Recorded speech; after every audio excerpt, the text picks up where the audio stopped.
gonna be a video about Metal Gear Rising, and yeah, so Metal Gear Rising is one of my favorite PS3 games, and yeah, so like it is one game. It is actually a game where you're like some sort of cyborg, right? And like you have this sword. This sword can literally slice through anything, right? So slice it basically breaks down the molecular structure of any object it touches, and yeah. So you feel like a badass playing through this game. It is super epic. And if you like action games, I recommend it. Now, Metal Gear Rising, same thing with the Ratchet and Clank game I did the other day. It is a short game. It is a very short game. So, yeah, you're probably going to finish this game in probably, 5, 6, 7 hours, right? But yeah, Metal Gear Rising is like a short game. Now, with Metal Gear Rising, so I'm going to talk about some of the gameplay. So the gameplay, right, so you fight regular soldier enemies, you're fighting mechs, you're fighting these cool-ass bosses, right? And yeah, you have so many powers, right? So like a Metal Gear Rising, it's also gonna come with some gameplay, some weird gameplay mechanics that doesn't really go well with the gameplay. So starting off here now, like with Metal Gear Rising, so it is fast paced, very suspenseful, right? So basically, like when you're fighting, you have light attacks, heavy attacks, those basic combat things. Light. Heavy attacks, right? You actually move very fast, right? From point A to point B, and the character himself, Raiden, has a way to so he can see the world like in slow motion, and he can slice through like enemies, slice through bullets, explosives in certain aspects of the game, and yeah. So I believe it's called a Zen Adatsu mode. So basically, let's say like if you're fighting like a big mech, and there's certain phases in a boss where you can literally slice through like a certain weakness, like in the boss. So you slice through like a part on the mech, and the game features shows you the slices, the amount of parts that you sliced into. Kind of like if you have like a pizza and you slice it. So the character is so powerful that he slices through these mechs with his sword, and yeah, there's even one cutscene where it's a cutscene, and it is unbelievable. Just the special effects, but he literally slices like a jet in two, right? As a jet is coming towards him. It is super cool. So this is a very OP character. In certain aspects of the game, he also has super strength, right? One of the main gameplay things is learning the block. So the block, so if you're on PlayStation 3, that's the console I played it on, you press square and the left stick. The left stick in the a direction of the attack. So it is it actually gets kind of confusing early on, but it gets easier and easier as you learn the attacks, and yeah. Metal Gear Rising, so it is a very, like I said before, it is a fast-paced action game. If you like action, I recommend it. So this is Metal Gear, and it does instead of the a traditional stealth of Metal Gear Solid, this is it is a fast-paced action game. Now, I will say in terms of so other things, so like parrying, right? Light attacks, heavy attacks. You also get like a different weapon, right? So there's bosses that you beat, and you get their weapon that you can use as a heavy attack. There is stuff like air attacks, aerial attacks, right? Dodge attacks, and yeah. Also, as well, like with Metal Gear Rising, he has things where, he takes out the spinal cords of other cyborgs, then this literally replenishes your health, right? And yeah. So you have health.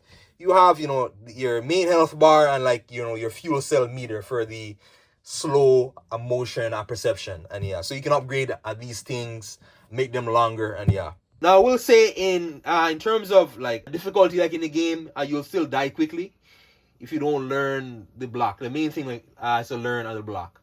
There are some, one of the coolest parts of the game is the boss fights itself. So the boss fight, so basically, there's different boss fights, and the soundtrack, it depends on what you like.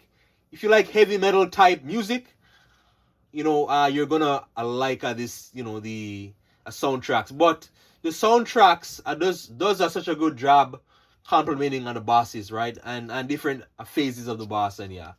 So you have crazy bosses like in this game, from Sam to Monsoon to Senator Armstrong to giant mech bosses, and yeah, each boss, right? So most bosses will end in the slow motion a slicing ability where you slice through them, right, like in many pieces, and yeah. Some bosses as well, like, you know, in terms of the scale of the game, there's one boss where he literally has telekinesis, and with his force ability, he's able to throw helicopters at you and tanks at you, and yeah. He also is able to divide his body into many pieces, so you can't hit him exactly. There's other bosses where, you know, Senator Armstrong, so spoilers, this is more of a spoiler, right? If you didn't play the game. So Senator Armstrong is like this super buffed, he's kind of like a, you know, like a semi-Superman, so he can't have Superman powers. And he's very buff, very durable, very strong. Bosses are like you. Sam, he's like another cyborg, like you, and yeah, you guys literally clash in this epic sword duel, and yeah. Some of the bosses as well. So some of the bosses will have, you know, philosophical. So like in terms of the ideals of, you know, the main character Jack. Some bosses will also have philosophical clashes, like with Jack, right? And, you know, not so much clashes, but it's more so dialogue. And the dialogue is very, you know, it's not super brilliant, but it is pretty interesting and creative. And it really make you think. Bosses they're very epic. The first boss in the game, the Metal Ray. So the Metal Ray is like a giant mech. Kind of like this giant mech. I don't know what it is. Like some sort of spider beetle mech. And it is giant. And then literally it shoots a rocket at you. And because the main character is able to move at super speeds in certain aspects, or slow, you know, the slow motion perception, he can literally jump on rockets from rocket to rocket. It is super cool.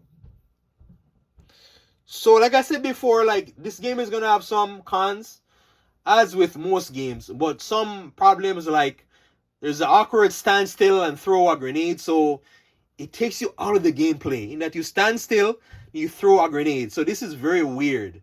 Right? It is very weird. You stand still, throw a grenade, making you vulnerable to be hit. And it is very slow, awkward, a mechanic when you are constantly moving around. So it is a very awkward mechanic.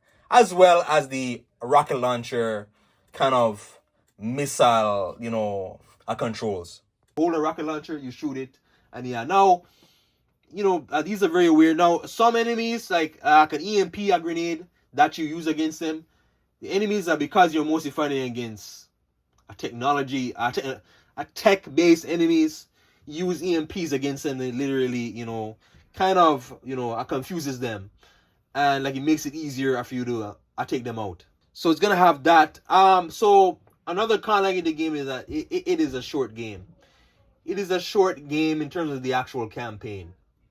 Now I'm gonna talk about like DLC after, right? There is, you know, extra stuff and challenges. Right, the DLCs they're also short. But the game itself, the main game you can finish in like 6-7 hours, maybe 8 hours, right? But yeah, it is.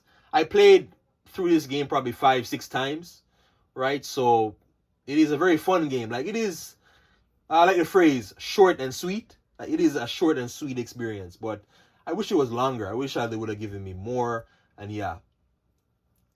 Another thing, like with the game, in terms of the level of design in certain aspects of the game can be a little dodgy here and there. Like in terms of extra stuff in the game, like DLC stuff and challenges. So kind of think you unlock. So like there are these laptops, kind of these laptop terminals that you find in the campaign.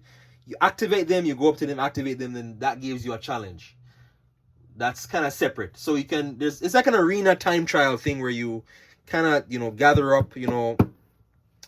You're kind of, you know, fighting, right? So you're trying to get like from point A to point B, or like you'll fight enemies. Take out all enemies against a certain area. And there's like files. They're like files. So each file is its own challenge. Another one, so the DLCs, which they're very simple. There's 2 different DLCs, and you play as the Sam, a Jetstream Sam, and you play as a Blade Wolf. So, like the Blade Wolf, for example, right? You play as him. He plays differently. Extreme Sam plays more similar at the writing. He just has slightly different mechanics and controls. Just have different animations in their attacks and yeah. But the DLCs are themselves, they are short. They are a short DLC, but it is cool to play. How often, like in a game, do you get to play as a villain? Not very often, right? Unless it's like an RPG game or for example, last year play as Venom in Spider-Man 2, and yeah. Pricing of the game, you can get this game cheap now. Cheap. I remember, and this was so I bought the game probably 7, 8 years ago, and it was cheap then. It was cheap, $5. So I would imagine now it's the same thing, $5. Avoid buying them like in certain retro game stores that will have them overpriced. I don't pay more than $20 for a PS3 game. Like I don't do that. That's not smart. But like if you see it like for super cheap, like I highly recommend it. So Metal Gear Rising, like and subscribe. Thank you.